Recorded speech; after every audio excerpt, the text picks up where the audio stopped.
Hey, everybody. Welcome to the show. Today's guest is Air Force veteran, CEO of All Things Creative for Rob's Custom Shop, our show's #1 sponsor, and self-proclaimed #1 Batman fan. Please welcome Lisa Foti. Here she comes. Uh-oh. Here comes Lisa. Look out. There you All go. right, good. Hey, We Lisa. get hit with a batarang or anything. So I'm listening to this cool music now. Welcome to the show. This is actually recording, we think. I think we feel like it is. At any rate, how are you? Good. How are you? Thank you for being, I'm doing well. Thank you for being the guinea pig for our first show ever in a long time. I had a podcast that did like 40 something episodes, but only did audio because I could never figure out how to do video. Yeah. And I could never figure out how to edit or do anything with it. So I would just warn people like, I'm going to hit record and then we can talk and then I'm going to hit stop. I have just no fucking clue. So at any rate, thank you for letting us test it out on you. How are you? I'm good. Thank you. And thank you for having me. I'm happy to be here. I'm honored. Absolutely. Happy to help. I think this was a contractual obligation. I'm not going to lie to you. Probably. Yeah. Sounds So, all right. I want to It was. start. It was. It was. Thank you, Rob. I want to start with something before we even get into like the whole Batman thing. I have a very strong opinion about Batman and, I love the military and all of that. And I want to talk about that. I just want to show you this. This, if you can see it and the people on the screen can see it. This is your biography that you sent over to me. It is one giant fucking paragraph Yeah. of stuff written in Monroe a- Township High School. Did they have paragraphs there? Did they have Yes. line breaks or did they I have a was just- return button on the computer or no? Not sure. I Just didn't. checking. I wanted you guys to have something to work with. So I was just like in bed Oh, doing yeah. it on my phone this morning. Oh, you get hit in the face with a book when I woke up and looked at the email. Sorry. Do you realize that I'm 51 years old and like this isn't the smallest font like ever in North America? So at any rate, I did read it. I thought it was very interesting. I love the ending, which we'll talk about a little bit, but let's start about the fun stuff. So why the Air Force? What got you into doing all that? I saw you were an athlete in high school and maybe that played a part in it, but what got you into doing that and kind of how did that all go for you? I mean, I didn't want to go to school at first. I just didn't have the drive for it. And, to be fair, I did want to go in the Army, but they weren't open that day. The Air Force was open. Really? And my grandfather was in the Air Force. So it kind of worked out well.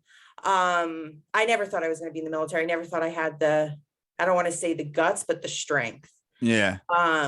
For it. But I needed to get my head on straight. I wasn't really in a good place. Mhm. And I always tell people like the Air Force definitely saved my life because I wasn't going down a good road. And this was right out of high school, like you were in your senior year of high school, like what am I going to do with my life kind of thing? Or did you wait a little bit? Yeah, definitely. The whole thing was like, you go to high school, you go to college afterwards. Right. And I just didn't know what I wanted to do. And my heart wasn't in it. So I was kind of fucking off in every avenue of my life possible. That's the hardest thing, I think, when you get at it. Like you're a senior year in high school and you're like, what the fuck? I'm like, what am I going to be? Like, what am I going to do? And you haven't seen anything yet. Like you haven't gone anywhere really. Exactly. I mean, vacation with your parents or whatever, you did that one road trip with your friends, which I did some crazy ones. But I mean, you don't know, like I have an English degree. Like, I mean, I own a construction company. That's like my day job. You know what I mean? Do you know what a paragraph looks like? Do you know what a line break looks like? That's what I looked at this. I was, Paragraph? wait a minute, Okay. where'd it go? Here it is. That's what I looked at that. And I was like, Thank oh God. Lord, we got to do ENG 101. I can't. But that's not fully the point. But the point is, I think when you don't know what you're going to be, you don't know what you're going to do. And I think the military is a really good option if you don't know that. I think it's a place to learn skills. It's a place to learn discipline. I was in the Army for a very short period of time. Oh. And I kind of fudged my entrance information a little bit because I really, really wanted to be in the Army, but I have these ocular migraine headaches. Oh, okay. Right. And it immediately disqualified me. Yep. No one said a word until we were almost at the end of boot camp. So I literally got my ass beat for all this time. And then they were like, you you can't be here. Like the guy pulled me out, and then they asked me if I wanted to speak to a priest or like the chaplain. I'm like, I guess. I mean, what do I do now? You know what I mean? Like I always wanted to be an MP. I had intelligence, I had all these and I had already graduated from college, so I wanted Okay. to officer candidate school, and I had this whole vision. And then they're like, did you know that this was like a disqualifier? And I said, I asked the recruiter. He said it didn't matter. So I got basic training pretty much for free from the Army. Then it took them like 3 weeks to get me a flight home. So Sounds about right. let me tell you, they put me in charge of, I mean, there's no other way to say it. When I was in the military, it was a long time ago, like don't ask, don't tell. Oh yeah. And on the first couple of days of training, guys would get scared. They would get nervous. They would get whatever, and in the Army, they fuck with you a little bit. And they would, and the guys would be like, I got to get out of here. I got to get out of here. What am I going to do? I'm gay. And so automatically you got disqualified. Yep. And they sent you home. The gay people got sent home fast. Like within a couple of days, they found a fucking flight for these guys. Right. I'm there for weeks. I'm in like Fort Leonard Wood, Missouri for like weeks, like marching around with people. I'm like, I don't even know. Due to a pre-existing medical condition. Right. I could have finished boot camp. I could have continued on with my military career. No. So I understood. Everybody was very, very kind. I think the mistake that I made was they said I could do a non-combat job. Right. So like I could have been an accountant, or I could have done something non-combat. And I said no. And I part of me regrets that a little bit, because I'm like, I could have had been a fucking accountant in the Army for 20 years or something ridiculous. And I could have made probably a good living and a pension. And I'm like, nah, I want to shoot the gun. I want to, you know what I mean? Like I want to be out, fucking people up or doing whatever. That was my, I was 20 years old. That was my vision. And I left. But so you made it through. How was boot camp or basic training in the Air Force for a woman? Being in the Air Force, was it hard? Were there like other women that were like some bad bitches that you were like, fuck, like I got to deal with these bad bitches right now? Like, what was that like? So I immediately was nicknamed Jersey because I always looked like pissed off. Mm-hmm. That's another thing. I always looked like I was pissed off. So I actually had to go into the mirror and learn how to look with like expressionless. That was really funny. The TI, the training might need instructor. some more training on that, by the way. Might need a little more training on that one.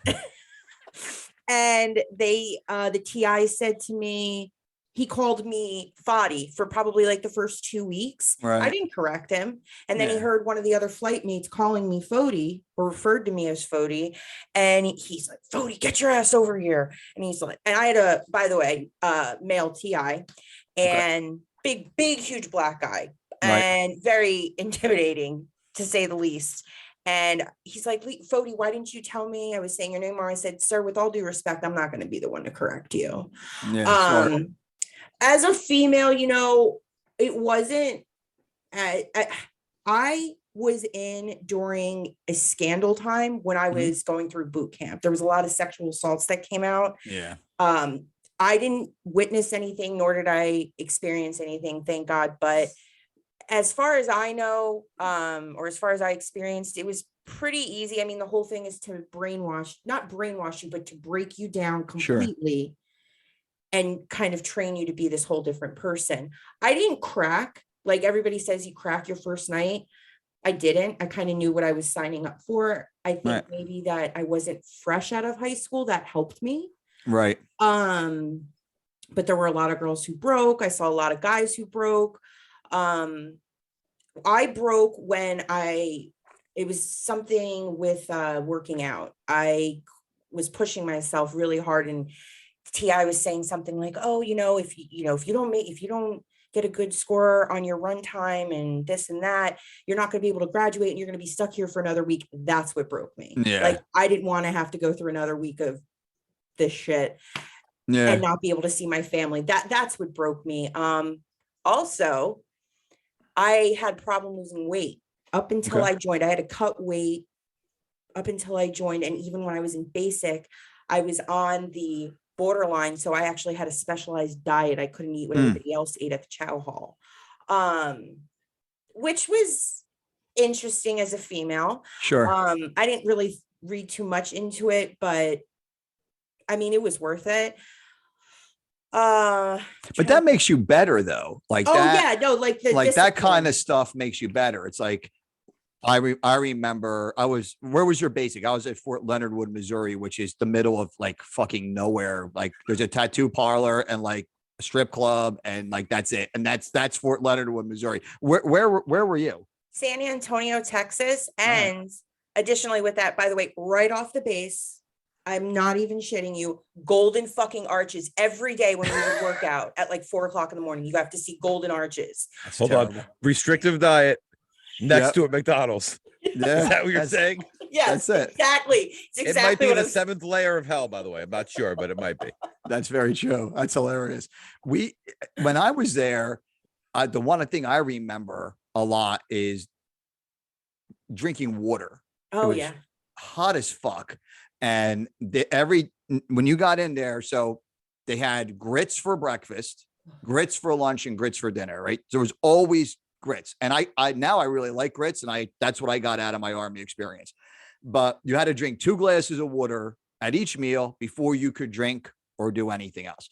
And I remember, I thought that was like a really good habit to kind of like get into because it was Oh, yeah. hot. They were, you were trying to stay hydrated.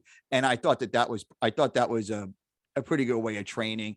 I would say my instructors were all decent. It was a very strange situation because you're in the Army, your instructor is a sergeant, right? That's Yes. usually their rank.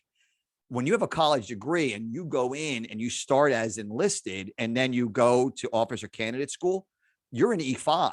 So Yes. I was the same rank as my drill instructor. And there was like 7 or 8 of us that were the same rank as the drill instructor.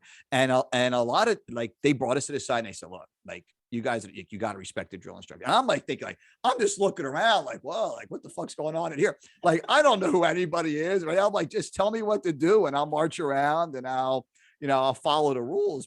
But there were guys that couldn't do it. There were guys that could do it. There were guys that were afraid.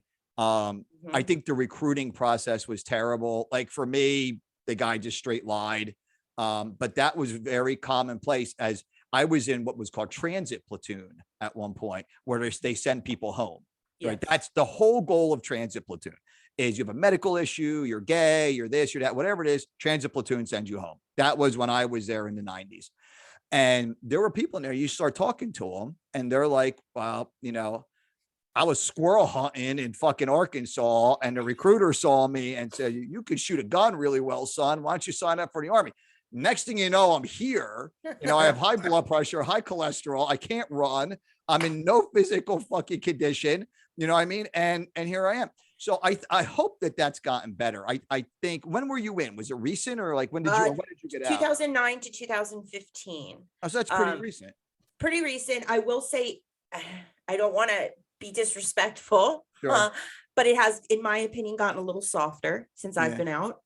They sent, I was there for Christmas and New Yeah. Year's. They send people home. They sent in basic training. They send you home for Christmas. Now they allow you to have Fucking your great. cell phones. You don't even have to shine shoes. They give you the quarter frames, the ones that are like the Yeah, pre-shiny ones. Pre-shined. Yeah. Patent leather, those ones. And God only knows your era or the era before you, how much harder and difficult it was. And now it's a little bit, and granted, it's probably because of a lot of sexual assault stuff, like Yeah, with the phone. That's lawsuits. why they get to keep their phones. Like I had to use a calling card and a payphone to Yeah. call home. Yeah. They took our batteries from our cell phones. I was in the land before cell phones. I'll tell you how long ago this was. And the things that they did to us that I thought were funny, and we don't have to talk about boot camp forever, but the first day they take your picture, they put you in a uniform, they take your picture. And they said, this is for when you die, we could send this picture to your mother. And I'm like, I don't know if my mom wants this picture. To me, everything is funny, like throughout my life. So I'm like, I don't think my mother wants me fucking like I'm dead. And then you go and you line up and they swab you for DNA. And they're like, we do this because when you die, we know who you are. And I'm like, is everybody here dying? Like, and then and I'm going to end it on this thing on this, because I thought this was crazy. We get into our dorm and the guy pulls a TV in. And he plugs it in and he turns it on and it's on the that sound, right, of the thing. blaring. This fucking thing was on 24 hours a day, 7 days a week. We were terrified to get up and shut it off. Like 4 days later, the guy comes in. He was a real dick. He comes in and he switches it to the St. Louis Cardinals game. Right. That's what was on at the time. Okay. And he switches on. He goes, why don't you guys just change the channel? Now it's the St. Louis Cardinals game on 100 volume, screaming. And then at night, it's like the news, and then all night long. So you're laying there and you're like, finally, you just zone it out. You're like, fuck this. I got to go to sleep. I can't take more. Then like 3 days later, the guy goes, why didn't you just adjust the volume? And he lowers the volume. And I'm like, this is all day, every day. But some guys can't, they can't. Did they do like some of that tactical stuff? Do you like like that? the psychological stuff? Yeah. I mean, my TI, now when I joined, Michael Jackson had just passed away. Okay. Like a couple months before. And my TI was obsessed with Michael Jackson. Like every TI is known to do something funky. Sure. Or play their own music. That is all that we played. And it was everything from like Jackson 5 to, Man in the Mirror. And it's this big black dude singing like sweet love songs by Michael Jackson and pop songs and dancing, and to not laugh. Like I was caught dancing once and he goes, you want to dance, Foti? I'm like, no, I learned my lesson. I won't ever do it again. But I'm a little traumatized with the song Can't Stop Till You Get Enough, because every time he would play that meant you had to get on your face. So and he would play it on like 4 or 5 times repeat. And he did it when our family came. So that was great. And you're like, oh, come on. What did the military do for you what you wanted it to do? Like, did you learn a skill? Did you learn a career? Did you do the things? I'm 100% pro military. If I could have stayed in, I would have, you know what I mean? And I laugh about some of the bullshit that like they did, like the cattle car, they drove around with our heads in a bag. Did you have to do that? They put your head in a bag and they drive you into cattle truck for like an hour, and they go, oh, we're bringing you to basic training and no one's going to be able to find you, so you can't escape, and all this crazy. And then when I was leaving, basic training is right next door to where you sign in. You could fucking walk there, and they drove us around for like an hour, and I'm like, the fuck. You can smell McDonald's from Lisa's basic training. There you go. Right. Ours, you could see the strip joint that was down the street, but that's none of that's either here nor there. Free buffet. All day buffet. I got stories about that. We'll get into that later. But I think at the end of the day, if it did for you what you wanted it to do, you learned a skill. And then I think the skill you learned there in the job that you had in the military is transitioned into what you're doing now or going to school for now, right? It was at first. Okay. But I did logistics, supply. I thought that's what I wanted to do. I'm studying communications, more suited towards Rob's custom shop, actually. Nice. But the supply, you know what? I loved learning supply. It's very interesting. I know a lot of technical stuff in terms of processing and documents, shipping, processing, like all that fun logistical garbage. But I absolutely loved every minute of it. I don't think I would want to go back. Right.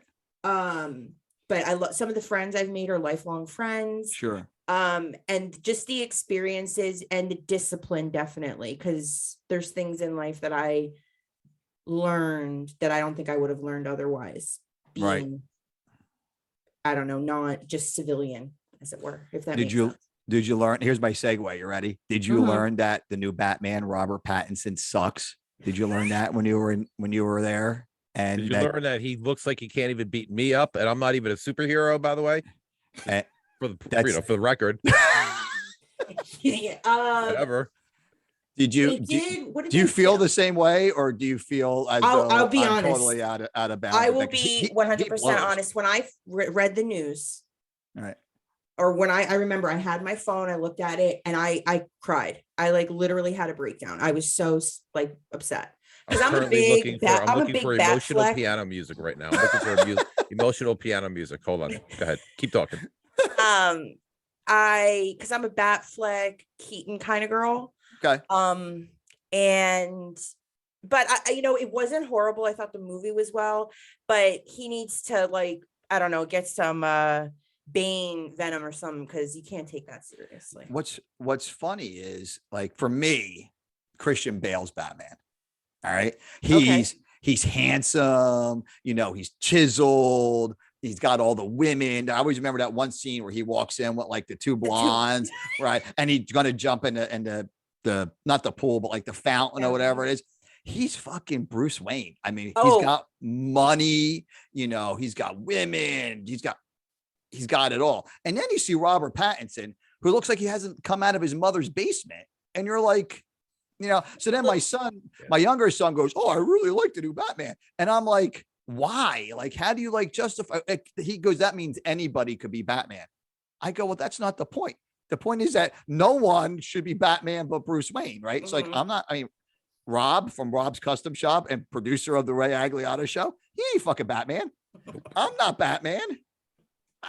That's what got me crazy with him. But I'm glad you and I are on the same page. I'm or almost on the same page. I think Christian Bale's the man. That's just me. Let me just say that, Lisa, real quick. Let me just say real quick that before the movie even came out, they already got Ben Affleck into rehab and got him into another Batman role. So before the movie even was released, they knew it was going to be either Super Me Too or just super bad, one way or the other. Please don't get me started with that, with the whole Ezra Miller bullshit. I can't. It gets me really upset. And then you do the whole hypocritical bullshit with Ben Affleck. I can't. I will say, I think Christian Bale was a phenomenal Bruce Wayne, a perfect Bruce Wayne. I agree. In the second one, he does a similar scene in that restaurant with the two girls. It's perfect Bruce Wayne. He goes, "Oh, let's move the tables together." And Harvey's like, "No, we can't. I don't think you can do that." "Oh, well, I own the place." Yeah. Like, that's Bruce Wayne to me. Just total badassery, playboy. Love it. And that's what you want. I think that's what you want. The one with the guy living in his parents' basement, that doesn't work. And I love Val Kilmer, but he wasn't. George Clooney, horrible. Oh, the nips. With nipples. Batman outfit with nipples is all you need to know. Who the fuck does that? Like, who? Like, why? And Michael Keaton, the original Batman in these movies, I mean, he's a great actor to begin with. So they could have given him like a shit script and it wouldn't have made a darn bit of difference. But I mean, he's just solid. But just my vision of it. And then I watched Gotham, and I thought that show was pretty good. And I loved Gotham, and people shit on that show a lot. I thought it was decent. I didn't think it was bad. I was going through a stage where I was really into like the Flash and Arrow. Okay. And then I was like, "Oh, I'm going to watch Gotham too," because now I like legitimately have no life. And so I was watching that a little bit too. And I was like, well, that's, like this show's pretty good. I really liked Arrow until they introduced other like heroes into like the bunch, like the guy dressed in rags and like, I don't know. So I was like, this is like fucking stupid. I couldn't do that anymore. And then I Flash, I liked it really until they kind of, there's like 5 years. And then they kind of like, they jumped the shark, you know what I mean? Like, Fonzie on a motorcycle jumping the shark. It's the same thing. Like they like 5 years is a good run for like some of these shows, because then it gets repetitive. Yeah, it's like like you can only save the day so many times, and the girl's only so hot, and then you kind of like just like The Walking Dead, just beat it until there's literally nothing left. So I was funny. I work at my construction company. We have a client. He owns a firehouse and that he's remodeled into student housing, right? Okay. And we just got contacted by The Walking Dead that they want to film into a couple of scenes in the downstairs where the fire trucks would pull in. Right now, it's like a big kind of like opening, kind of almost like you could have like a dance event in there kind of thing. Okay. And they said it looks very post-apocalyptic. So my client was like, "Fuck, it looks pretty post-apocalyptic," but they were like, "Cool, they're going to like film this." You know what I mean? Like that's pretty cool. But then I was like, how this show's been on for like 20 years. Like, isn't everybody dead already? Or like, is like and that's, I think there's points on these shows. Like I look at The Sopranos, The Wire, they did 5 years. Yeah. Like, and it leaves you wondering, like, I wonder what Stringer Bell is doing now, or I wonder what, other character, Tony Soprano or Christopher or any of these guys, not the actor, but like the character themselves. Like, yeah, I wonder what they're doing now, because they tied it up, but they left it kind of like, well, they're making shitty movies. I can tell you that with that Saints of Newark or whatever that show. I love The Sopranos, but I was just told it sucks. So I can't. The only thing that's enjoyable is rest in peace, Ray Liotta, and Christopher narrating it, and James Gandolfini's son. Yeah. Yeah. I went to Atlantic City and I saw this show where they had some of the Sopranos characters. Oh, okay. And first it was like 45 minutes of like an opening band playing Sinatra, which I thought it was great. So it's the place is sold out, everybody's sitting there. And then they had Big Pussy came out, Okay. Christopher, and I don't even know the real ankles, like Michael Puriali, I guess plays Christopher. And then there's another guy, I can't remember his name. I'm friends with him, Sharippa.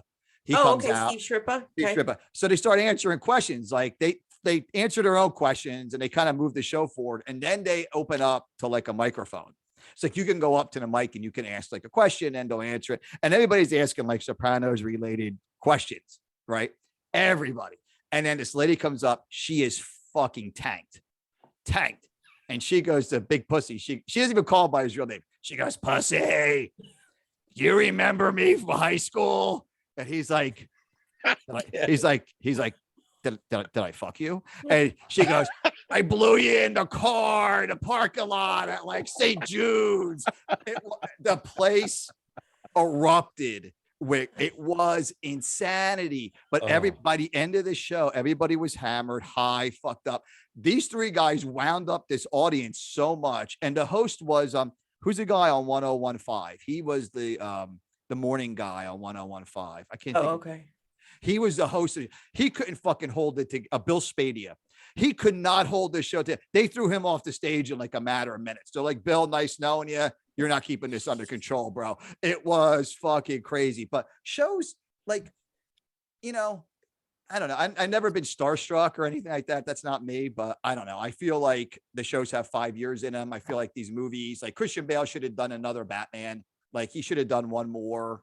You know what I mean? Like just. Oh, I don't know. Oop, let's hold on. Stop sign. Hold on. Stop sign. You talking about the same Batman that got his back broken by a man, thrown down a hole. You got him wound the up. whole planet is on Oh, lockdown. God. He magically climbs out of this hole with a broken back.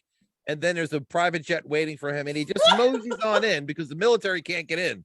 But he just shows up. Hey, everybody, I'm here. I'm Batman. That's all you need to know. I'm Bird. How are you? I'm Bird. I get over here. I'm sorry. That's great. Really? Come on. You guys are into this too much. Yeah, it's a problem. I have feel- problems. So you guys really like Batman that much? Like you're like I'm a Superman guy. No one said I like Batman. I'm a All Superman. right, I'll give you that. Get that straight. Yes, I have several Batman affiliated tattoos. I have a bat signal above my bed. Oh my god. I have like a legitimate. Is that a Batman behind your head? Is that like an ear? And then another ear? No, on your shirt. Yeah. No. I thought I it was do fun. have I'm like, oh my Batman god. Like I was like, she's got like a Batman pillow and like she's like really into Does it. I do have Batman. Go back to Batman. this signal over your bed though. Like yeah. like, Oh yeah. for signal. real? It lights Jesus up too. It Christ. was a gift. In my defense, it was a gift. But yes. And obviously you like cats because I could see there's a cat behind This- you. On this- that is my cat Simba that I brought back from England, and then I have two cats here. I rescued the mom, and then she had babies, and then I hate cats. Fucking hate cats. I really do. It's like, Oh, Hold it in, Ray. Just let it all out. But listen, He's I went to therapy, right? And the Okay. therapist, after like a few sessions, the therapist says, I think, Ray, one of the things you really need to work on is you have to, filter a little bit because you just really speak whatever's on your mind. I think that's healthy. I think so too. Literally, as he says this, my phone rings. I go, can I pick up the phone? And it's this guy, Jeff, who's one of my contractors, right? And he's giving me a story. And I said, well, you won't be out of breath if you were such a fat fuck. I'll talk to you later, right? And hang up the phone. And so the therapist is like, then we just talk about like filtering a little bit. And I'm like, it's true. He's going to die of a heart attack. He's going to be carrying shit up some stairs and he's going to fall the fuck over and die. And that's what's going to happen. But maybe I just saved his life. I he don't goes- think so. I don't think that was it. I And don't he think goes- that was the moment. That wasn't the moment where No. I'm sick of being sick. No. That was not the moment. I love Jeff. He's fucking wonderful. But it's exactly, but that's what the guy said to me. So to me, I say whatever I want. So like, I don't know. Sometimes it's good. Sometimes it's bad. I just told a client yesterday, I don't work for you on a conference call. I explained that to him and he goes, I don't understand what that means. I go, well, you want me to do things that your employees do. I said, I don't work for you. I work for me. And he goes, all right, I'll talk to you later. And it's a conversation. And I called him back like a little while later. I said, listen, I said, I'm sorry. I said, I'll do what you need me to do. I said, but I said, don't you think there's better ways of using me than doing like bullshit? Yeah. And he's like, yeah, probably. But I need you to do this bullshit. And I'm like, all right, I'll do it. You know what I mean? So, but that was crazy. One thing I wanted to get back to, though, when we talked about Batman, we shit on Robert Pattinson. That was on my checklist. He might as well be Patterson, so it doesn't make a difference. It doesn't matter. He does. He needs to do some TRT. He's got something he's got to do. But I wanted to go. One thing I wanted to do, I saw on your bio, is that you lived in the Middle East for a while. Yes, during deployment for 6 months. For 6 months. I've always wanted to go to the Middle East. Did you find it well, not all of the Middle East. I want to go. I'm a big Formula One racing fan. So anywhere they have a fucking race, you know what I mean? I'm interested in going. So they're in Qatar. That's where you were, right? Yes. And what was it like? Was it a lot of rich people driving Lamborghinis or So it wasn't allowed off of base. First of all, I do know this base now is becoming a 365 location, which means people can get stationed there for a year at a time. It's safe. And at the time I was there, you could only wear your uniforms or your PT gear, but now you can wear civvies on base. So things are getting changed. But at the time, I only had went off base twice. So first of all, right next to the base, this is one of the world's largest water parks. Oh, cool. But you couldn't go unless you wore a full bodysuit as a woman, I should say, because of their culture. Sure. First of all, they train you this in the military. You respect the country that you're in. You follow the laws and you abide by them. And I went off base. Me and my supervisor, who was a woman, went off base with a bunch of Navy guys. Okay. Because of the culture. Hey, Navy. Hey. Hey.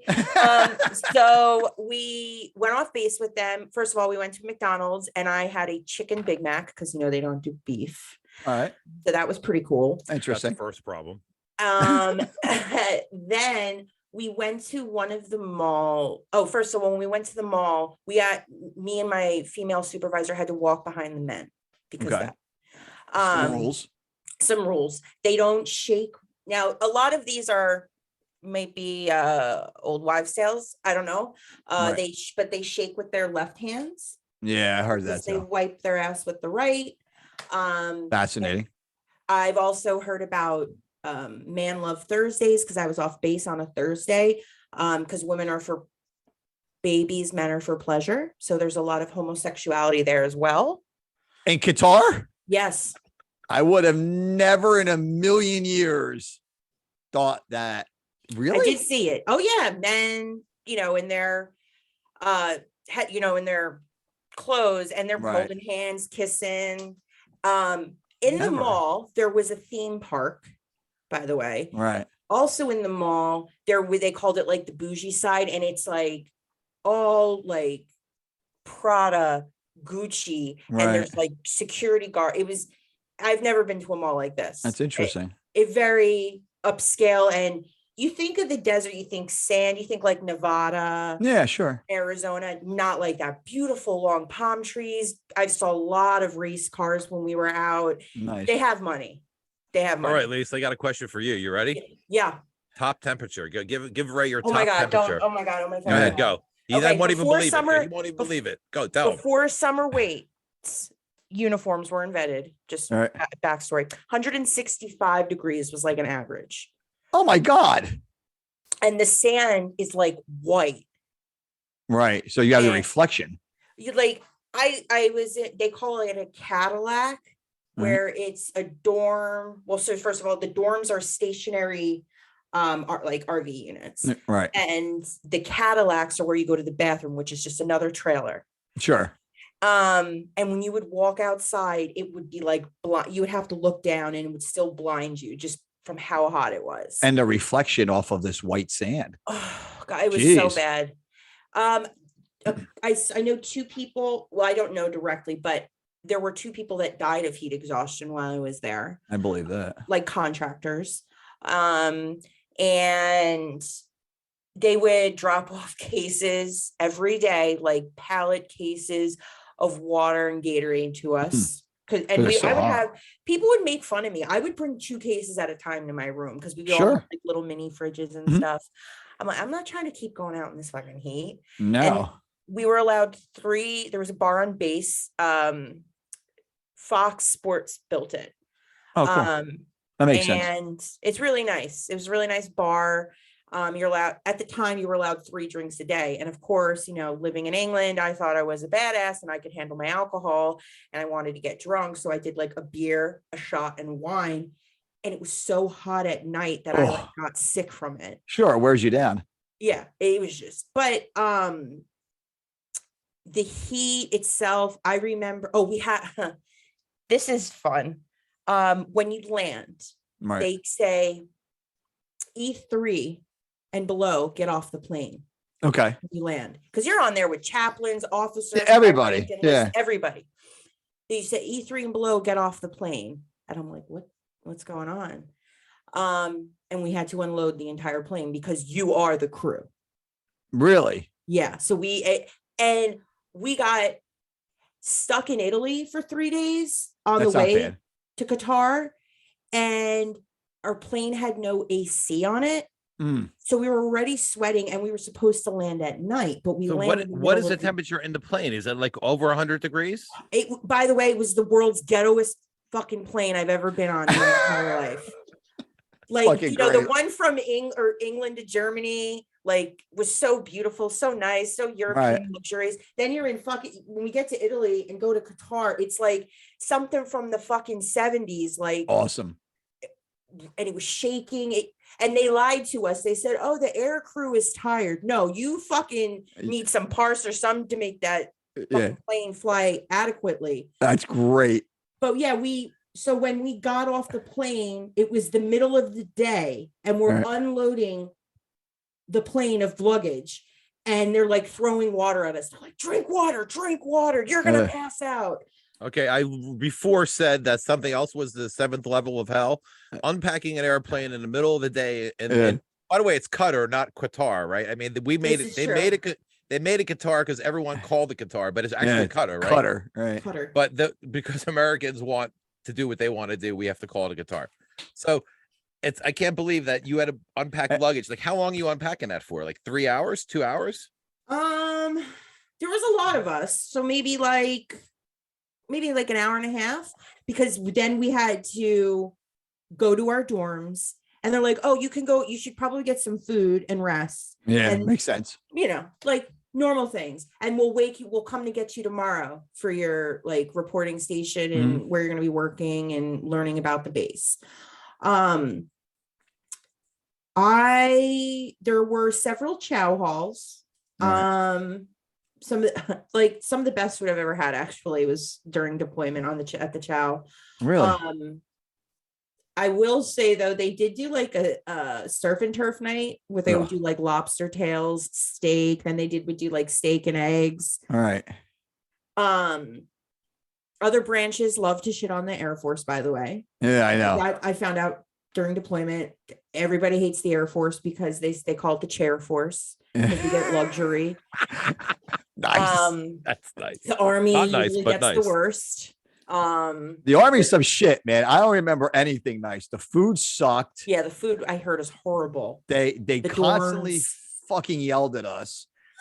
Fort Leonard Wood, Missouri was the hot and dusty, and I never had allergies that bad in my entire life.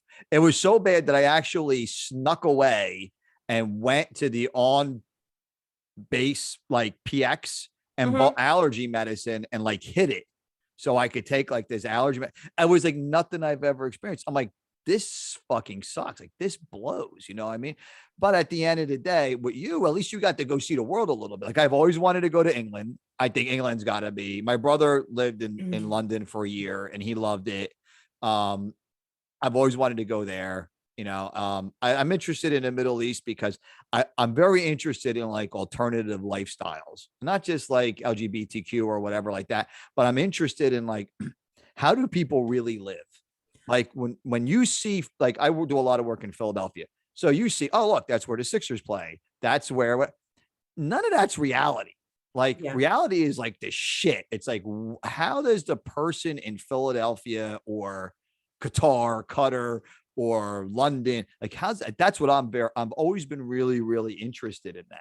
And so, and you got to experience that. Like, so you went, you were in, I guess London, you could go anywhere you want. Like you're allowed to leave the base. Qatar sounded like there was like some limitations to what you could or could not do, but you got to see firsthand Qatar or Qatar or whatever you want to say. You got to Yes. see it firsthand, and probably the same thing in England too. Limits, though. There were limits at times when there were anti-American protests. Sure. Oh, like in London or in? Yes. There were Really? several times when they were burning the American flag in London, and we were not allowed to leave the base to go there. These are our special relationship people, or these were like people who didn't like England or the United States for whatever their reasoning was. I think it might have been extremists, Sure. like maybe Arab extremists, Sure. because there were a lot there in England at one point. And they would also, and this is kind of typical, head shops or places like if to sell paraphernalia, anything like that. They would have undercover people in there, like you were banned. Like when you first get to the base, they're like, okay, these are the places you cannot physically go. And don't go there. Right. Exactly. Interesting. All right. So you can't smoke weed while you're in the Air Force. Back then it was illegal anyway. So now it's somewhat, at least it's legal in New Jersey. I don't know about if it's legal if you're in the Air Force. Probably not, I would think. Interesting question. I do have my marijuana license, and I actually had a very because I am disabled. I was a disabled veteran, and I was worried about losing my benefits and all that stuff. Right. So I had a very thorough conversation with the VA. They are not for or against it. They just can't recommend it, and all they did was kind of give me the riot act of what are the side effects of marijuana. Right. Fucked up. Yeah. They're like, oh yeah, you're gonna not in pain anymore. No opiates. Oops, side effect. You get lit, right? There you go. But yeah, no, that was my biggest concern, and it does not interfere as long as you go about it the right way, the legal way. Sure, you're fine. But yeah, I'm trying to think. I did love living in England. I didn't tell you my bio, but I did visit Amsterdam. Oh, cool. I visited Holland. I visited Scotland. Oh, pretty much everywhere you could visit in England. I went, Stonehenge, all that stuff. Nice. And I did see Germany a little bit. I didn't get to see as much of Italy as I would have liked, but I did see a lot of different countries, which I am grateful for. I'm not pro-drug or anti-drug or any of that at all. Like, I mean, I'm very libertarian. So I think everybody should, or independent, I like to say, everybody should do whatever the fuck they want to do as long as it doesn't adversely affect everybody else. That's how I look at life. That being said, I will tell you that I got high with Mike Tyson recently. Oh my God. It's I was hoping awesome. you were going to get to this story, by the way. This is fabulous. This is awesome. I'm here for it. Yeah. Get the phone out. Get the phone out. You got. I would have said we have to share some pictures of these of this. So my older son is in recovery. Right. Oh, okay. And one of the things that he thinks that's really, really helped them in recovery is marijuana, smoking weed, doing edibles, whatever. He does that. He no longer does these other drugs. I'm like, cool. All right. So now that's legal in Jersey, he goes to Zen Leaf. So one day he calls me up and he goes, listen, Mike Tyson's going to be at Zen Leaf, right? We got to go see fucking Mike Tyson because Mike Tyson has a line of edibles now. I've heard this. Right? My boyfriend told me about this. They're shaped like an ear and like from Evander's ear. And there's like a little bite taken out of it. Honest God, in New Jersey, they can't be shaped like an ear because it's like marketing to kids. So it's like a little square with like a bite mark in it. I mean, it's really fucking wild. So we get there and my son's like, well, we got to get there early. We got to get there early. And I'm like, dude, everybody's high. Like nobody's showing up until 11. Right. Yeah. So we get there. We're like the 20th people in line. Then it was like, bro, there was like 1,000 fucking people there, all queued up behind us. We get inside. We're waiting inside. And, you kind of like, you feel compelled to buy something. That's why you're there. At the end of the day, you're buying something. So Tyson gets there. He's a couple minutes early, which was really cool. He seemed like a really nice guy. So we get in line. We end up buying some edibles, some whatever. And so I had made a commitment. I said to my son, I said, listen, when I go home tonight, I'll take one of these fucking edibles. I have not smoked or done anything since I was in college. So this is like early 90s. Okay. Okay. No, I haven't done anything. Right. So he's like, all right, cool, bet, you know, blah, blah, blah. Like he's dying for me to do like one of these fucking edibles. So I'm like, all right. So now we're next to get in line to go see Tyson. So we walk up and Tyson has to sit down because he has sciatica. So his back hurts. So he sits down. So you get to sit down next to him. And Rob, I'll send you these pictures. You could share them. Yep. You get to sit down next to him. So I sit down next to him. I shake his hand. I said, hey, Mike, thanks a lot. I said, I won a lot of money off of you, you know, betting on your fights. You know, I was trying to like kind of break the ice a little bit with the guy. I said, but tonight's a big night. I said, tonight, I'm going to take one of these edibles for the first time ever. Right. And he goes, nah, man, you don't have to wait until tonight. He reaches into his pocket. He takes out his container of edibles and he gives me one. I can't. And that he has one in his hand. So there's a picture of me and Mike Tyson. I pop this edible and I eat it. Tastes pretty good, right? He takes his. And then my son gets in the picture. Now he's taking edible with my son, right? We're all excited. We're all laughing. We're hugging each other. I'm like, I just fucking got high with Mike Tyson, right? So then I walk out. This was in Neptune, New Jersey, right? So that's about 45 minutes away from where we live. So then I walk out to the truck where my son drove, right? And I said, bro, I just took this edible with Mike Tyson. Like, he goes, oh, you're going to get fucked up. He goes, you're going to get fucked up. And I'm like, oh man, it was like the heat of the moment. You know, Yeah. I was so excited to take this edible with Mike Tyson.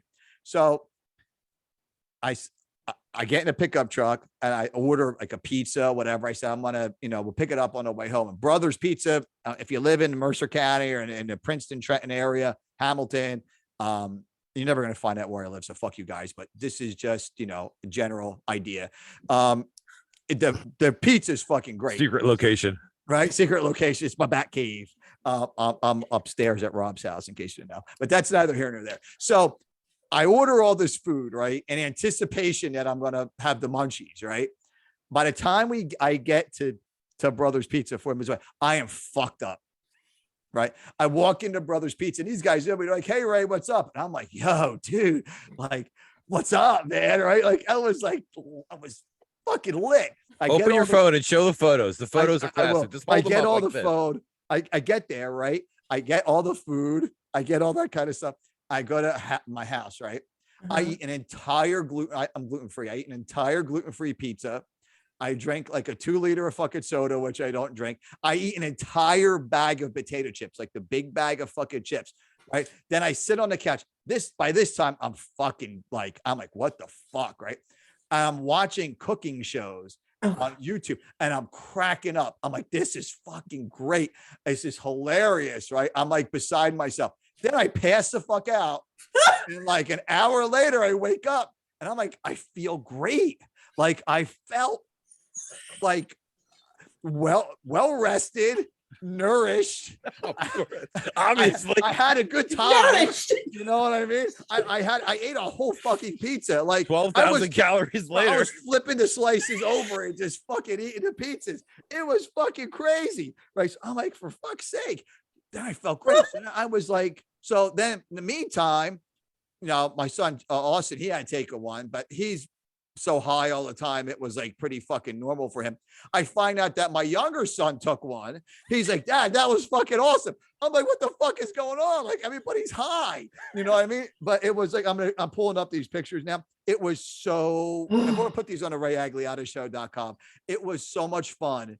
But now I'm like at a crossroads. I'm like, I like CBD. I take CBD all the time. I'm a big fan, but it doesn't get you high. I'm at a crossroads. I'm like, should I take another edible again? You know what I mean? Like I did enjoy it.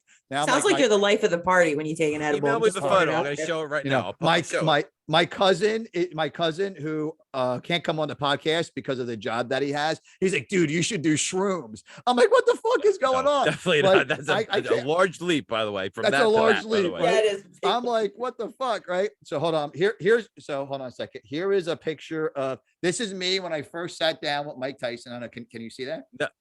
No, so hold it. Go this way a little more. Like that? Other way. Like that. Perfect, right there. Yeah, I can All see right. it. So that's All right, kind me of. sitting down with Mike Tyson. Uh huh. All right. And then this is me eating the edible with Mike Tyson from his edible stash.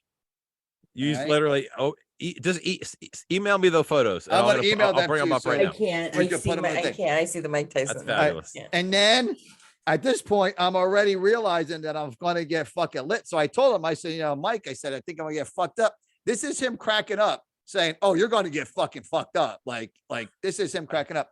And then he decided to give me like this pose, like I'm going to fuck you up pose. That's my son, Austin, in the pictures.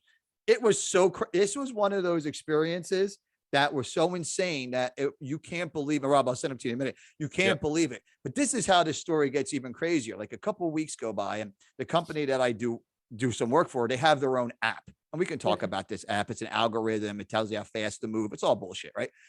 I go to send pictures of a job that we completed, and I accidentally sent all the pictures of me getting high with Mike Tyson. The client, the guy's name is David, and David is pretty fucking droll. Like he's pretty like, I have a call with him at 12 o'clock today, which makes me want to cry, but he's a really nice guy, but he's super serious. And he sends an email, and in the email, he sends it to everybody on my Slack channel, whatever the fuck this is. It's like, I have this channel in Slack where people talk to me, and he sends all the Mike Tyson pictures, and he says, these pictures are unauthorized. They do not show the work being completed, like to put up these handrails or whatever. And then the area manager calls me up and goes, bro, you got high with Mike Tyson? He goes, this is fucking awesome. Oh my God. And we'll put this in the show notes because this is just too fucking funny. Okay. Oh. But at the end of the day, it was a good experience. But again, I mean, do you smoke every day, or like, do you want to talk? You do, right? Oh, of course. Yeah. Do you smoke like a lot every day, or do you do edibles, or like, what's your like? They don't, I know how to make my own edibles. I know how to make canna butter. Okay. They don't really sell a lot of edibles where I'm located in Pennsylvania. Okay. I like to smoke. I quit smoking cigarettes. Don't smoke cigarettes, bro. I forget how long ago now that I quit. Well, maybe 2 years ago now. So I really like to actually smoke the flower itself. Oh, sure. And when I travel, I'll do like the vaping, like on the go. But yeah, no, I will say I was a functioning alcoholic when I was in England in the military. Most people in the military are functioning alcoholics. So I rarely drink, but definitely smoking marijuana is my vice for sure. I think it's harmless. I think it helps people. It may not be for me. I mean, I'll be honest with you. I want to try it again and see if I have to, like, if I eat another fucking whole pizza and like pound 2 liters, like, because those are all things that like, I'm super into my body. I'm super into like I'm gluten free. What do I eat? I don't eat fast food except for Chick-fil-A. Fucking love Chick-fil-A. But like, so then when I took this, it was interesting. It was like, I just couldn't figure out if this was like good, if this is like, but after I took it, like, I felt good. So like, I felt like it was a positive experience for me. Now I know people that like, I don't let my workers, like, listen, I can't tell them not to smoke weed at home. It's illegal. I can't say that, but I could say, hey, don't come to work. Sure. Don't come to work fucking high. You know what I mean? And that's the things that I enforce with that. But at the end of the day, it's like, I think that it's pretty, I want to say it's safe. I want to say, especially if you're getting it from a dispensary, where you're getting it from. Exactly. It's not coming out of somebody's ass crack on the corner of such and such street. Or mixed whatever, with oregano and shit. Mixed with oregano and grass from the field that they picked up or whatever, So you have, Rob, I'm sending you these pictures now. So I think that, and I have another friend of mine, he was on the podcast a couple years ago when I was doing just the audio. His name is Lord Hafiz. And he teaches people how to be cannabis entrepreneurs. And I think it's pretty cool. He's made a great business of it. He helps you open up a dispensary. Oh, wow. He'll, teach you about cannabis and CBD and that kind of stuff. And he has like these, I think they're quarterly kind of meetings. And he has like a monthly call in that you could be a part of, like his group. Oh, and you cool. could do like these monthly call-ins, you know what I mean? And this is how the guy makes a living. I mean, so like, but I think he does a good job with it. And I think it's, for me, if I would have bought the Mike Tyson edibles, like maybe from Mike Tyson himself, like on the street somewhere, I would have been like, this is like a little fucking sketch, you know what I mean? Yeah. But I got them from, the dispensary in New Jersey. It's super regulated, like everything about it's regulated. So it's safe. Should other drugs be legal? I mean, I don't know. There's a lot of people with a lot of drug problems. There's probably better ways to deal with it but there's other places like in Oregon and places like that where they've legalized everything. And Yeah. I don't know if it's good or if it's bad. I don't mind sharing this, but because of my back injury, from the military, they, I did the physical therapy. I mean, I did everything under the sun that you could get treatment for your back anyway, and neck. And they would just start regularly prescribing me Percocet. Sure. Like it was nothing, no big deal. And when I got out, they gave me, because when I had gotten out of the service, when I was coming home, I had like a bunch of leave to use up before I was officially discharged. So when I got out, right before I left England, I went to the doctor, gave me like a bottle of this Percocet, full to the top. And I mean, I realized how addicted I was to it. It was bad. Sure. And not to mention the excessive drinking, right? So I told the VA, I was like, don't ever prescribe me these again. Don't ever. You get them, like they'll give them to you for anything. I had some dental work done, and like the guy's like, do you want like Percocets or whatever? And I'm like, nah, I think I just take like, do you have like super strong Tylenol? Because the path you're going down, exactly. or the potential path that you're going down. Some people it doesn't affect at all, but you don't know that. You don't know how it's going to affect you. You might take a couple of them and be like, all right, I'm good. You might take a couple of them and be like, yo, this is fucking awesome. Like, I need a couple more. Exactly. And you don't know that. But I think they've lowered prescribing them now versus what they used to do in the past. Oh yeah, they're just like really, really regulated. Like you have to go through multiple steps to get it. Yeah, it's good that way. And those fucking companies make billions of dollars. I'm not pro pharma and I'm not against pharma. Okay. I think that if it wasn't for like, I don't know if you've ever had a kidney stone. I had a kidney stone. I've had them a couple of times. I've had to have the lithotripsy surgery where they blast the kidney stone and then you piss it out. The blasting of the kidney stone is not bad, but the peeing out the sand for like a week is fucking crazy, right? But if it wasn't for like these guys devising this stuff, or like I remember when I had the first kidney stone I had, it literally knocked me off my feet. I was in the bathroom, I was peeing, and the kidney stone moved or did whatever it does, and they're very small. You think that it's like a fucking boulder in your back, but it's not. It's like this little teeny thing. And it literally knocked me off my feet. So I couldn't drive to the hospital. I couldn't do it.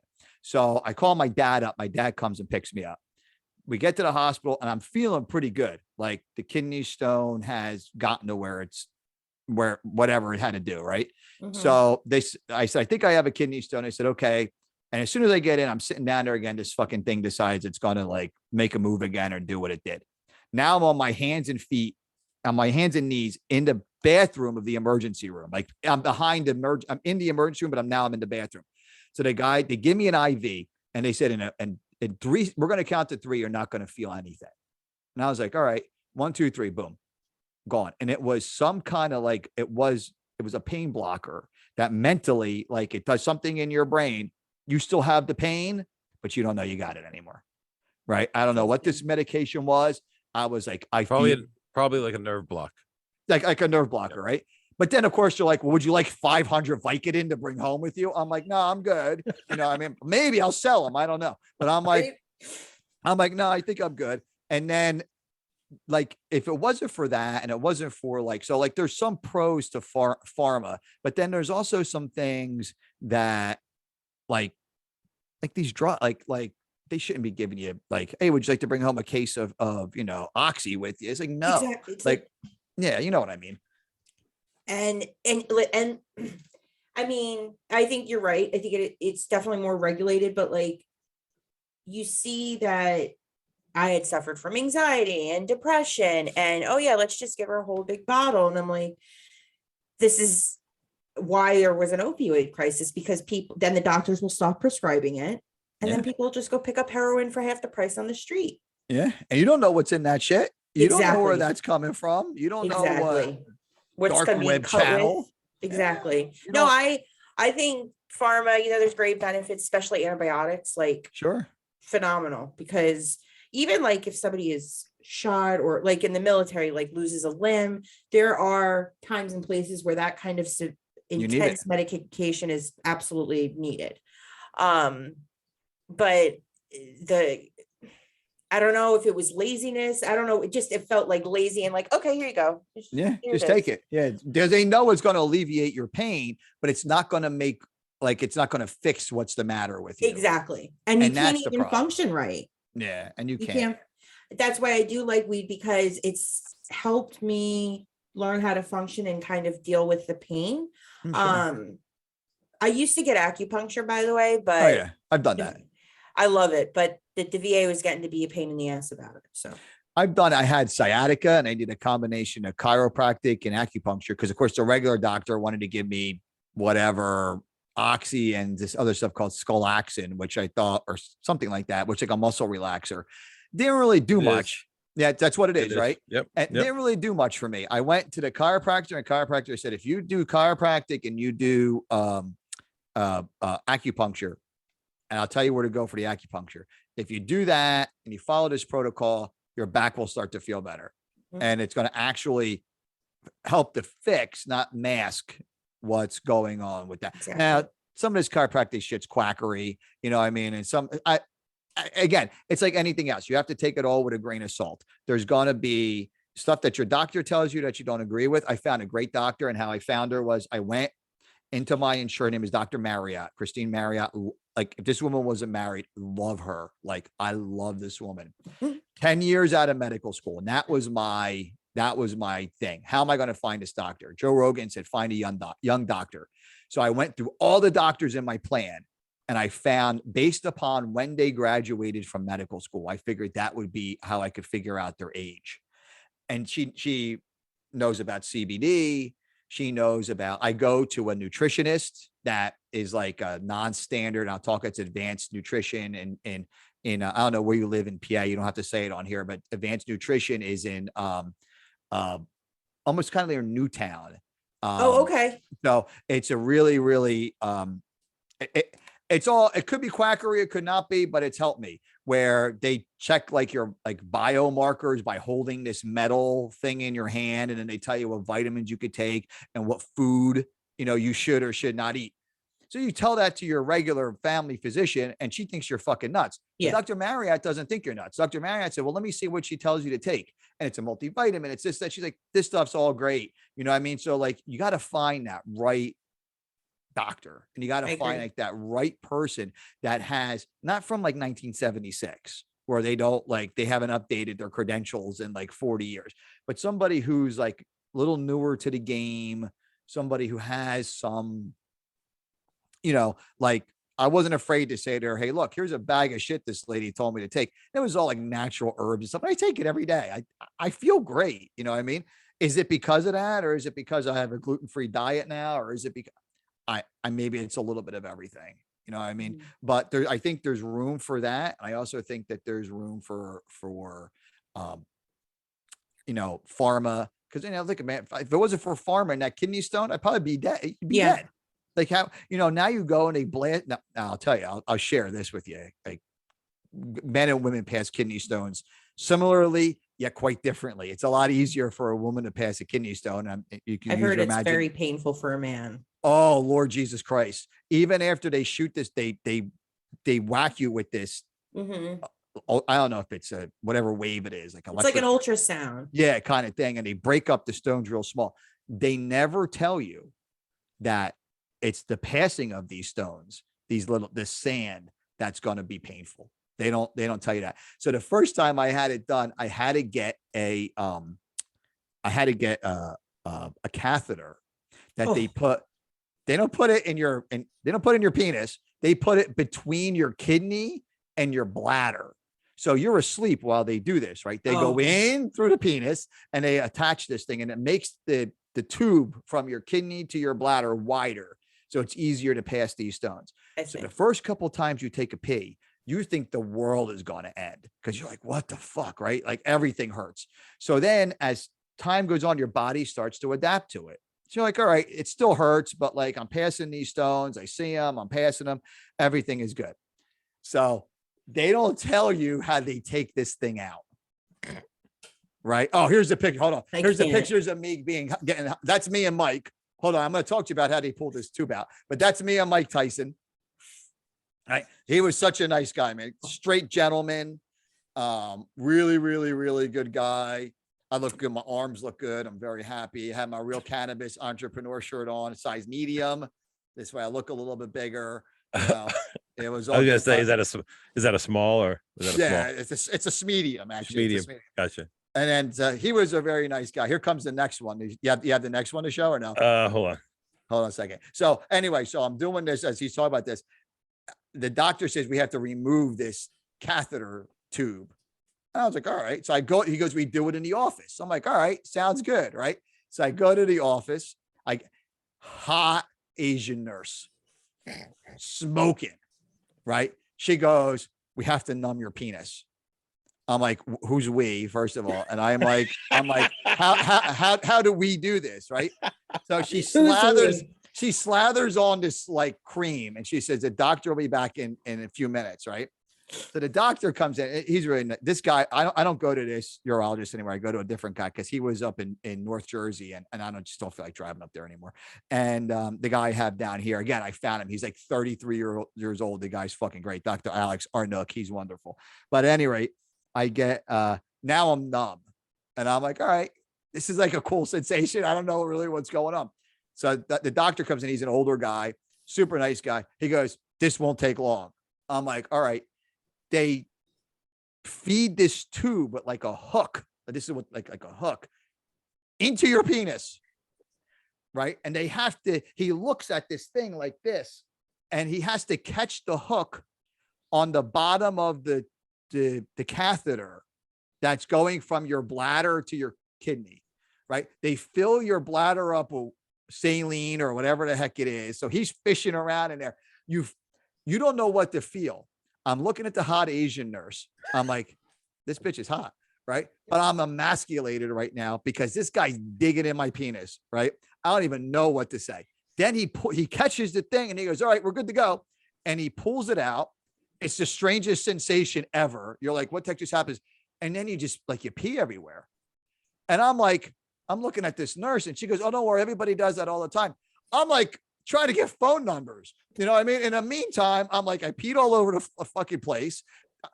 I had a tube going, I don't know what the heck was going on. And then I look at this tube. The tube he pulls out is like 12 inches long. Oh my God. Like, what the fuck is going on? I'm sweating, right? And he goes, oh, you're good. And she kind of like wraps me up like whatever.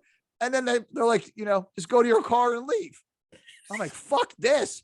So then I had to have the surgery again, the lithotripsy again, right? Like I've had it 3 times. So I said, listen, I'm not getting this fucking tube. I don't care how hot the nurse is. I don't care about nothing. I said, I'm not fucking getting this tube, right? I said, no way. So the doctor, this is why I like him. He goes, Ray, the thing's like 3 millimeters. You're going to be good. You know, don't worry about it. I promise you're going to be good. I said, all right. So second time, I don't need a tube. Third time, I don't need a tube. So then I said, all right, so what happens if I get another one and I need the tube? He goes, I commit to you that we will put you to sleep to remove the tube. I was like, thank you. I said, don't let me tell you anything if the nurse is hot. I said, just put me the fuck to sleep and let this end, because I have never felt mentally the way I felt and physically the way I felt. So at any rate, so that's my kidney stone story about if it wasn't for modern medicine, you know, we'd be fucked up. So at any rate. Oh, definitely. I agree. All right, here, Ray. I got your 1, 2, 3. You ready? All right, I'm ready. Go ahead. I want to say it. I want to say it. All right, here you All go. right, that's me and Tyson. Yes, here's my boy, here's Mike number one. Tyson. That's number one. That's number one. That's beginning. There we go. Ready? Next one. Next one coming. Next one is All coming. right. Hold on 1 second. I'm excited. Next to see one, I this. believe it's this one. I believe this one goes first. Holding it up, This is me. branding it in the air with authority. Ooh. With the greatest boxer that might have ever lived. I'm sure you weren't thinking that as you were about to take this. He goes, "Hey Ray, take one of mine." I was like, okay, Mr. Tyson." Okay, and then the Right. last is the actual going down. This is fucking. That's me. Look at him. Fabulous. Look. He I had can't. 5. He had like 5 to my 1. I can't. Got But it. he's Mike Tyson, so he can do He's what also fuck the he same one I told you in the video the other day. It's him and Ric Flair. Oh my God, stop. I can't. wants. Ric Flair. Woo! Woo! The street smoking blunts in the middle. That's of the street outside nature of boy. convention That's the center. nature boy. I Ric used to love Flair. wrestling. I used to love wrestling. I always thought wrestling was great. I really, I don't know.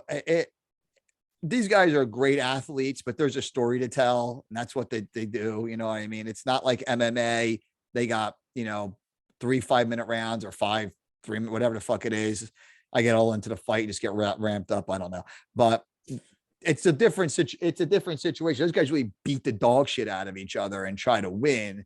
I think in wrestling, they kind of know what's going on and they get the dog shit beat out of them inadvertently.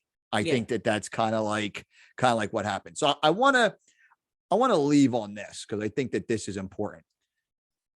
How many tattoos do you have? You touched on this and you were talking about Batman tattoos and you're talking about all that kind of stuff.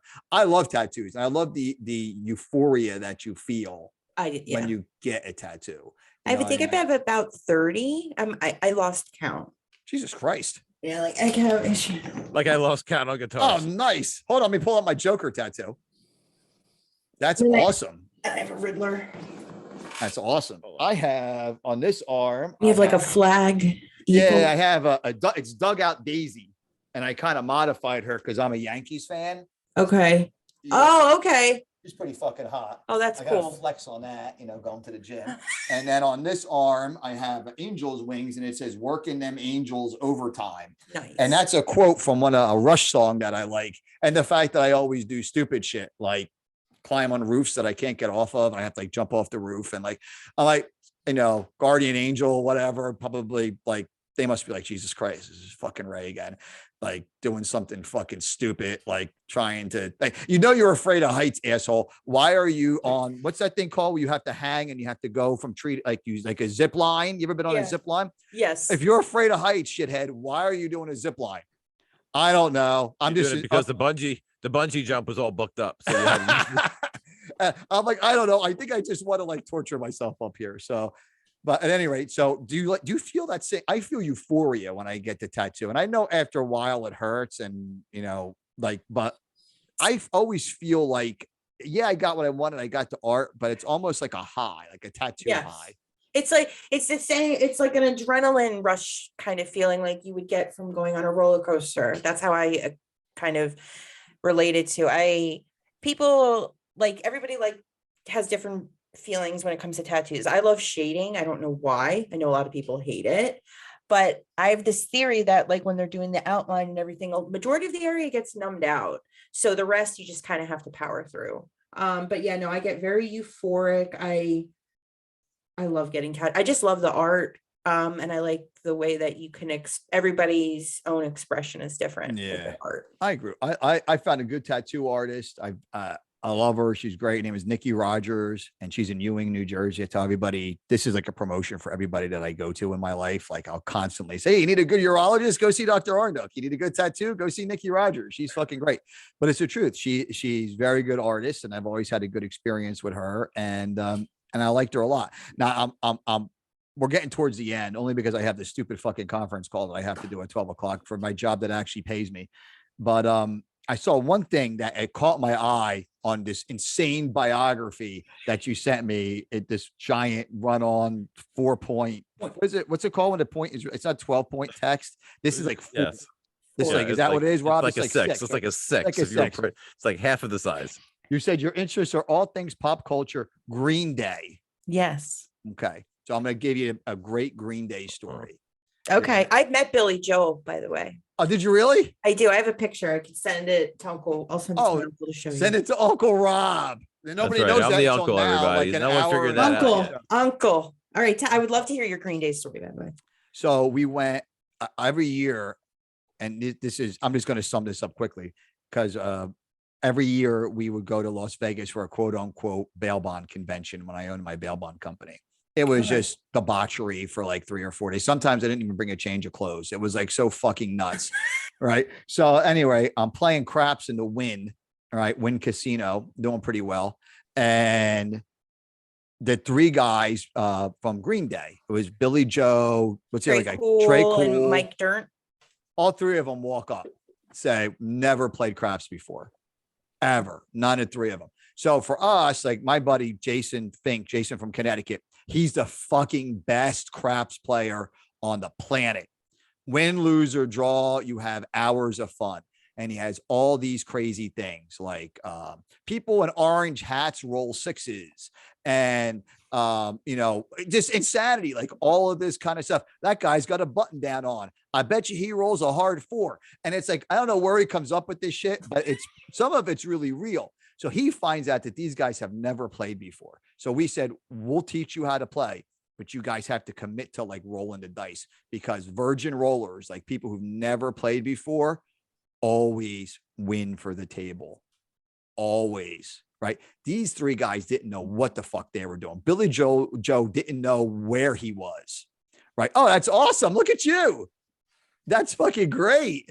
I'm sure you didn't make out with him on the craps table, but we're gonna find out in a second. But there's Lisa.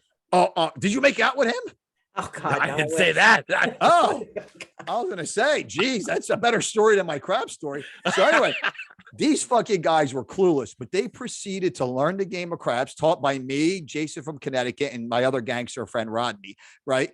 And they did great. And it was like I spent time with these guys, and it was like we would say things like, "I'll sing Welcome to Paradise if you roll a 6 here." Like, I'm going to sing your song to you. It was just insanity. That's funny. But they were nice. They were really nice guys, and they have unlimited money. So like, if they won, they won. If they lost, they lost. They didn't give a fuck. They were in it to just. What are they? What What are they betting? I got to know how much money's on the table right now. Oh, it's all small stuff. I mean, I think like what? How much money does Billy Joe walk up with? Go. I would say we were playing $100 table. I would say those guys, maybe they had a couple $1,000s with them. Okay, I mean, bro. they were not like, it wasn't, they legitimately didn't know what they were doing. And they walked up and they said to the croupier, they said, "We don't know what we're doing." Which you could say at a craps table. You could say, like, "I need help with craps math," because it's like a skill that only Italian people and croupiers have, how to do craps math, right? Like normal people don't know how to do it. And so when we heard that, and we're friendly with all these people who are like the dealers and the croupiers and stuff, we're like, oh, first of all, that's the guys from Green Day. So this is like fucking cool. And second of all, like, we're going to play dice with them, and this is going to be like a really, really good experience. So I don't know if your uncle was saying the truth, or maybe he's been like eating some Mike Tyson edibles. Were you making out with Billy Joe? Oh, my I God. said, I thought you were when you were telling your story. It was Bro, such if a I made build-up. out with Billy Joe, I would do it. Fuck it. I wish. No. That's a different podcast, everybody. By the It's gonna be way, on what day on Wednesdays was that? Wednesdays or Thursdays? What was that, Lisa? Oh, Man dude, Love? Man Love Thursday. Oh, Man there Love you go. Thursday. I mean, like, whatever. I mean, any a port in any storm, but whatever. But I'd make out with Billy Joe. He's kind of hot. Anyway, go ahead. So you made out with Billy Joe. Tell us the story. It was actually, it wasn't when he was with, it wasn't me seeing him as Green Day. I went to go see one of his other side bands, The Long Shot. Do a lot of covers. That's cool. And I met this girl when we were standing out. This was in DC, because they played like a small like dive. It was called the Black Cat in DC, and we're standing outside, and this girl's like, "Oh yeah, I've met the entire band multiple times," and blah blah blah. I'm like, "What?" And she's like, with her parents, and I was just like, she's like, "If you want to meet him, stay with me after the show," and we did. And when I saw him, I was like right up on the stage. I could touch his hand, but I can't with people, and I like just went to the bar and chugged a thing of water, because it was either I was going to die or I was going to kill everyone. That's where my mentality was. Oh, I love then you. I love you, stood Lisa Foti. outside for like That's hilarious. an hour and a half. He like showered and shit, but he came out and he took a picture with every fan. Oh, He it's cool. signed everybody's stuff, but there were like people there with like professional cameras. He's like, oh, what are you going to sell this shit on eBay? Get the fuck out of here. Like, Yeah, he's for the people. That's what I like about the guy. That's Like, why I I like thought the guy was him. cool. I never took a picture with like I met a lot of famous people, a lot in Vegas. I would, because we had a great connection, and that's a whole nother fucking podcast for another day. But The Vegas Files. the Vegas Files, that will 100%. Well, whatever. So I'll get in trouble for some of this shit. But at any rate, I never would say to somebody like, hey, like we're talking, we're like developing a relationship. Can I take a selfie with you? Or like, can I like, I don't know. I've never been star-crossed like that. I've also been afraid to talk to people that I really, really admire because they might not be the person that I agree. that I think that they are. And I think that I'm afraid of that. You know what I mean? So I agree. When the girl who showed me how to meet him or whatever, she taught me that when you meet a celebrity, don't take a photo, take a video, because it will have a better story, and you can interesting. actually freeze frame things to get the photo you want. That makes sense. But in the video, I'm like a mental patient. Like I'm just like standing there, like You're so excited. I'm so excited, and I'm like, and everybody who's ever like, they're like, oh, did you go crazy? Did you say this to him? I'm like, I said thank you. Yeah. What are you gonna say? You know, I mean, my grandmother was an old Italian lady. She's been gone for a long time, and she would always say, "Just remember, when you meet a famous person, they shit too." And I was like, "That's probably true, Grandma. Thank you. I appreciate that." But then now, as I've gotten older, I'm like, "Well, that's like, it's if I met like I don't know one of my heroes, Geddy Lee from Rush or Joe Rogan or one of these guys, I'd probably want to ask them. Like, I'd want to ask them questions like, how did you do this? Or like kind of like what we're doing now, like have like a nice conversation with them about whether they wanted to or not. They might. And I ask people questions like all the time. Like I'm like Joe inquisitive fucking guy. And I feel like you learn that way. I don't know. I've never, like I said, never been struck, even with like Mike Tyson, like that was the guy took when you walked up, you handed some rando guy who worked for Zenleaf your phone. And then he took pictures of you with Tyson. And it just so happened that the guy was a good photographer and I ended up getting some good pictures. But whether or not the guy took the pictures or not, I'm going to remember that Exactly. that day. And I think I had the best experience than anybody at Zenleaf that day because I can walk away saying I got high with Mike Tyson. And I also think that the artists also enjoy the momentary anonymity that they get. Yeah. Because normally they would just get fawned all over. Sometimes they just want to be left. They just want to be like a regular person. Yes. I'll leave it on this because I have to take this call, but I had a buddy of mine, two friends, Brad and Gary Williams, super, super wealthy guys, father, son. I mean, like worth hundreds of millions of dollars, like huge, huge money guys. I had to pick them up at a hotel. They drove from Iowa, where they live, to New Jersey. They didn't want to fly, right? So they drove and they stopped along the way to go antiquing. This is like what these guys did, right? So I thought it was pretty cool. I pull up. Gary's working on his pickup truck with no shirt on in the parking lot of the thing. And I go into the hotel room and they have like everything from the buffet. And I'm like, what the fuck is all this food? Like, well, they were going to throw it away. So we're just eating it. We're brought it back to the hotel room. These are guys that are worth hundreds, like legitimately worth hundreds of millions of dollars. And they were normal, regular guys. So I think there's a lot too. If you treat somebody like, if you see somebody famous, you run up to them, like, let me take your picture. Guys, I think you're like a fucking Looney Tunes, you know what I mean? But if you can kind of develop a relationship, you know, maybe you have a couple minute relationship with somebody like, and you never know what they're going to say. I thought Mike Tyson was a gentleman. I've met like the guys from Green Day. They were super, super nice. That was years ago. I mean, not every star is going to be nice. I'm sure some of them are dicks, you know what I mean? But they might be dicks. A lot of, but there might be a reason for that too. You know what I mean? Once you get rich, man, everybody's in your pocket. But remember, you got to remember this too. They're regular people, right? I'll tell you a really funny story real quick. I got to go, I did a meet and greet with Steve Vai. It was his 25th anniversary of the Passion of Warfare. So me and a client went and big fan. So we go there. He does like a 1 hour sound check, and he sits down after he's done. If he does a sound check, he sits down on a stool and just sits there and talks to people. That's all. He just talked to us Yeah. for like an hour and a half. That's cool. So anyway, we're sitting in the room. It's like maybe like 50, 60 people. We're on the right side of the room because there's no one around because we hate people. We don't want to be near like right on top of him. So we Yeah, were on sure. the side. And we happened to be the first person. I was the first person in line when we got the picture. So I'm like, I didn't even know what I was going to say to him. I really didn't think about it. I was just so amazing that I could get to meet this guy, like like our idol, one of them anyway. I walk up to him. Now I'm wearing, important to the story is I'm wearing like a North Face jacket. You know, North Face that has like that leathery kind of like neoprene feel to it. And it wasn't that new. I mean, but so I'm walking up in line to go take the photo, and he's like, I love that jacket. Where did you get that jacket? And I literally had a 2-minute conversation about my jacket.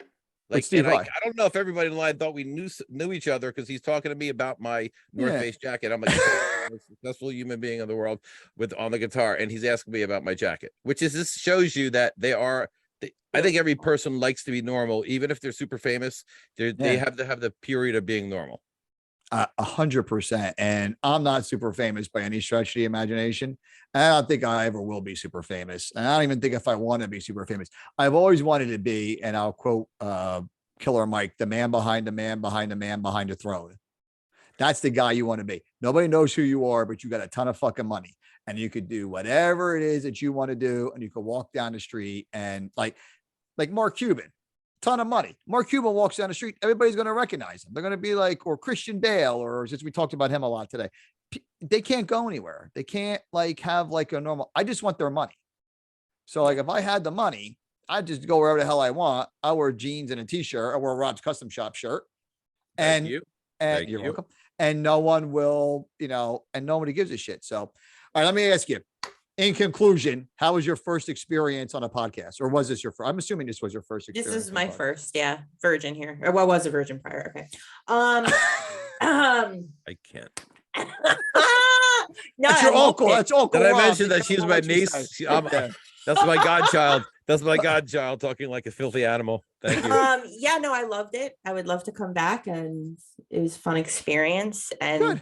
I'm like you, I can talk for hours on end about just anything and everything. Because you're awesome. That's why. Aw, thanks. You too.